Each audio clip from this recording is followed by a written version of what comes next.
ભરૂચ નર્મદા મૈયા bridge ઉપર ભારે વાહનો પર પ્રતિબંધ હોવા છતાં ટેમ્પો પસાર થતો હોવાનો વિડીયો વાયરલ થયો હતો।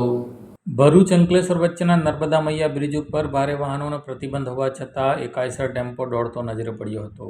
જાહેરનામું હોવા છતાં પોલીસ તંત્ર ભારે વાહનોની અવરજવર ઉપર રોક લાદી શકી ન હતી। ગત રાત્રિ દરમિયાન ભરૂચ અંકલેશ્વર વચ્ચેના નર્મદા મૈયા બ્રિજ ઉપર પૂર ઝડપે પસાર થતા ટેમ્પોનો વિડીયો સોશિયલ મીડિયા ઉપર વાયરલ થયો હતો। ઉલ્લેખનીય છે કે નર્મદા મૈયા બ્રિજ ઉપરથી ભારે વાહનોની અવરજવર પર પ્રતિબંધ અંગેનું જાહેરનામું જિલ્લા વહીવટીતંત્ર દ્વારા બહાર પાડવામાં આવ્યું છે। ફક્ત સરકારી એસટી બસોને જ પરવાનગી અપાઈ છે। આમ છતાં ખાનગી ભારે વાહનો ખાસ કરીને રાત્રિ દરમિયાન બ્રિજ ઉપરથી બેરોકટોક અવરજવર કરતા રહે છે। નોંધવું ઘટવું રહ્યું કે ભારે વાહનોને કારણે માર્ગ ઉપર અકસ્માતોની ઘટનામાં વ્યાપક બનતા જાહેરનામું બહાર પાડવામાં આવ્યું હતું, પરંતુ જાહેરનામાના અમલ પોલીસ તંત્ર દ્વારા ઊણું ઉતર્યું હોય તેવું લોકો કહી રહ્યા છે। પુલની બંને તરફ પોલીસ પોઈન્ટ હોવા છતાં અંકલેશ્વરથી ભરૂચ ટેમ્પો બ્રિજમાંથી રાત્રિ દરમિયાન પસાર થયો હતો। આ ઘટના અંગે વિડીયો વાયરલ થતા હવે જોવાનું રહ્યું કે પોલીસ આ મામલે શું પગલાં ભરે છે।